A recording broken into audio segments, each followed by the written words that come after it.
Hello, my YouTube family. I welcome you all to your very own channel, Next Gen Teachers. So, today's question is, what are learning disabilities? Discuss some main learning disabilities which are responsible for learning difficulties. Now, learning difficulties क्या होती हैं? जब किसी बच्चे को, किसी भी individual को कोई चीज़ याद करने में, समझने में प्रॉब्लम होती है, उसे हम कहते हैं learning difficulties. Now learning difficulties are the difficulties in acquiring knowledge and skills to the normal level expected of those of a same age, especially because of mental disability or cognitive disorder.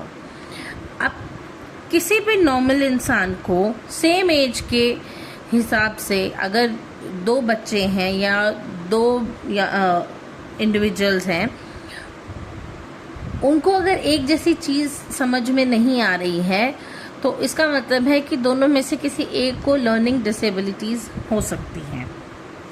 The learning disability is used to describe a very varied group of individuals.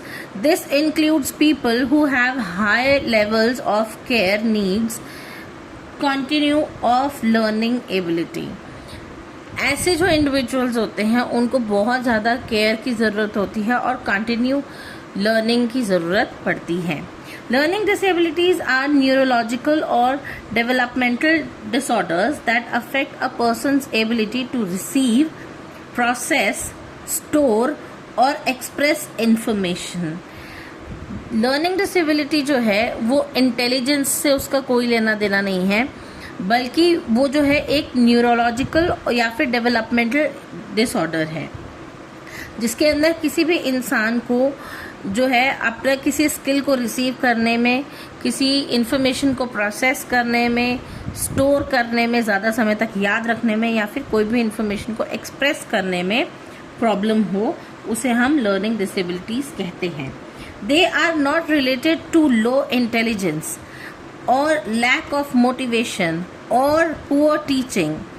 Rather they involve differences in how the brain processes learning tasks such as reading, writing, speaking or doing mathematics.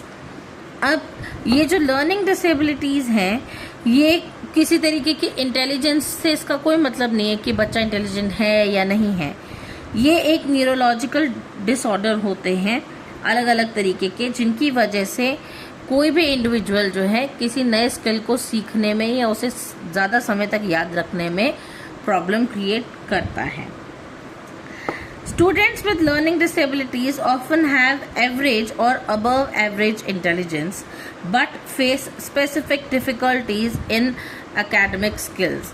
अब ऐसे बच्चे जिनको learning disabilities हैं वो average भी हो सकते हैं, अबव एवरेज भी हो सकते हैं, लेकिन वो फेस करते हैं कुछ एकेडमिक स्किल्स के अंदर difficulties.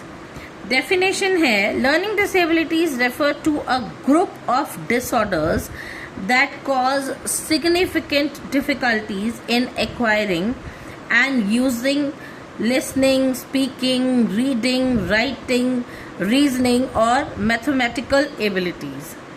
Now, main learning disabilities responsible for learning difficulties. अब ये जो learning disabilities हैं, इनका मेन प्रॉब्लम क्या होता है कि learning difficulties पैदा करते हैं. जैसे कि फर्स्ट है डिसलेक्सिया. अब किसी भी बच्चे को अगर डिसलेक्सिया हो तो वो रीडिंग डिसेबिलिटी के साथ में होता है, उसे रीडिंग प्रॉब्लम होती है. वो कई बारी जो है जैसे पी को 9 पढ़ देगा, डी को बी लिखेगा, या कोई भी वर्ड को जो है वो उल्टा पढ़ देगा. Affect reading and language processing. Difficulties in recognising words, spelling and decoding sounds. ऐसे बच्चों को अगर हम डिक्टेशन भी देते हैं तो ये बच्चे आसानी से उसे स्पेल नहीं कर पाते किसी भी वर्ड को. स्टूडेंट्स में रीड स्लोली, कंफ्यूज लेटर्स और अवॉइड रीडिंग. ऐसे बच्चे जो हैं वो या तो धीरे रीड करते हैं या फिर बिल्कुल ही रीडिंग को अवॉइड करते हैं, ताकि उनकी जो डिसेबिलिटी है वो उनको ज़्यादा अफेक्ट ना करे, ज़्यादा उससे वो परेशान ना हो, तो वो चीज़ करना ही छोड़ देते हैं। रादर देन उसके ऊपर काम करने के बच्चे सोचते हैं कि अवॉइड ही कर दिया जाए तो बेटर।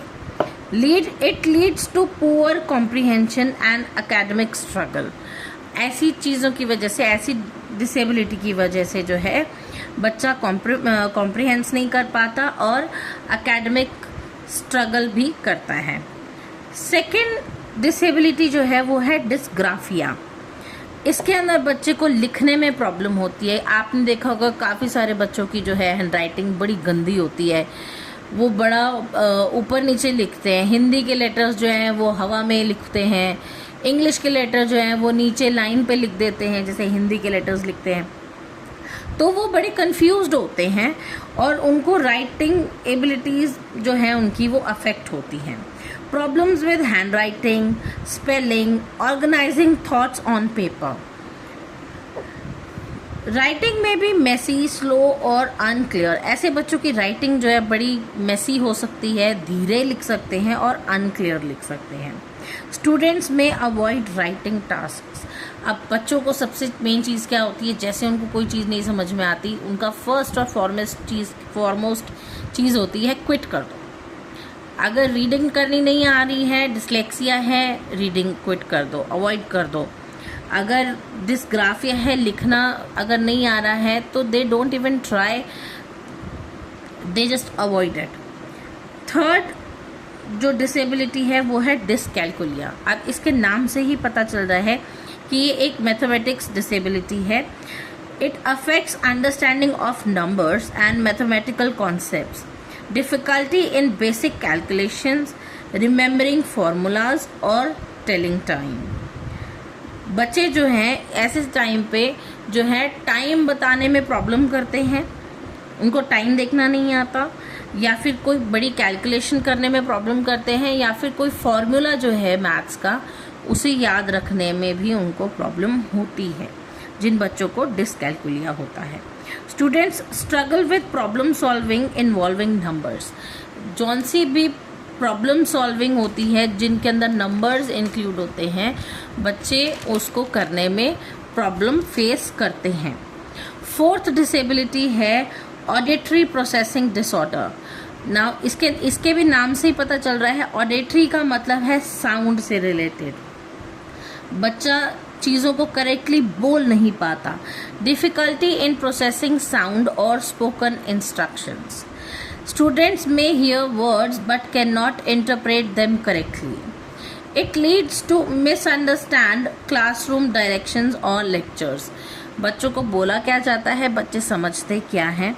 तो ऑडिटरी यानी कि बच्चों को सुनाई कम देता है, या फिर जो सुनाई देता है वो कुछ गलत सुन लेते हैं उस चीज़ को, तो उनको प्रॉब्लम होती है। नेक्स्ट डिसेबिलिटी है विजुअल प्रोसेसिंग डिसऑर्डर। अब ये भी नाम से पता चल रहा है, विजुअल यानी कि देखना। अब देखने की प्रोसेस में डिसऑर्डर होना, ये क्या करता है, प्रॉब्लम्स इंटरप्रेटिंग विजुअल इंफॉर्मेशन। अब राइटिंग बोर्ड से कोई चीज़ देख के जो है उसे पढ़ना वो प्रॉब्लमैटिक हो जाता है। डिफ़िकल्टी रिकॉग्नाइजिंग शेप्स, लेटर्स और स्पेशल रिलेशनशिप्स। तो बच्चों को जो है शेप्स और लेटर्स को देख के बड़ी कन्फ्यूजन होती है, उनको या तो साफ साफ नहीं दिखता, धुंधला दिखता है या कुछ, तो विजुअल प्रोसेसिंग डिसऑर्डर उसे हम कहते हैं। It can affect reading, writing और कॉपिंग फ्रॉम बोर्ड। कई सारे बच्चे जो है बोर्ड पे देख के भी जो है गलत लिखते हैं अपनी नोटबुक्स में, गलत कॉपी करते हैं अपनी नोटबुक्स में। उन बच्चों को विजुअल प्रोसेसिंग डिसऑर्डर होता है ना। Attention deficit disorder. अब ADHD के बारे में तो आप सब जानते होंगे। इसके अंदर it leads to incomplete work और careless mistakes, trouble focusing, controlling impulses और स्टेइंग ऑर्गेनाइज्ड। ऐसे बच्चे जो हैं कोई भी चीज़ कोई काम करने क्या जाते हैं और हो क्या जाता है, ये बच्चे फोकस नहीं कर पाते हैं किसी भी एक काम के ऊपर। दो not strictly a learning disability, it greatly impacts learning. ये कोई मेन या फिर कोई बड़ी डिसेबिलिटी नहीं है, लेकिन हाँ इसके ऊपर अगर थोड़ा काम किया जाए तो इसे ठीक किया जा सकता है। लेकिन ये बहुत ज़्यादा इम्पैक्ट करती है लर्निंग प्रोसेस पे। जो बच्चे नई नई चीज़ें जल्दी से नहीं सीख पाते हैं उन्हें ये ADHD का प्रॉब्लम होता है।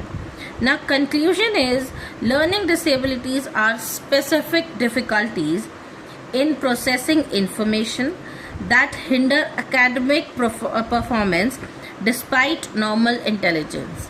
Now identifying conditions such as dyslexia, dysgraphia and dyscalculia helps teachers and parents to provide proper support, individualize instructions and remedial strategies so learners can achieve their full potential.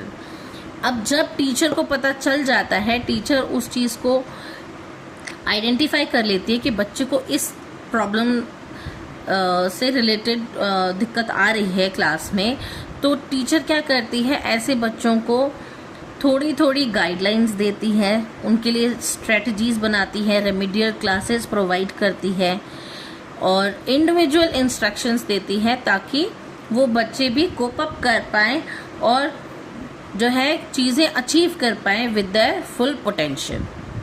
तो ये था आज का topic. I hope आपको video अच्छी लगी होगी। Please do like, share, comment and subscribe. तब तक के लिए थैंक यू।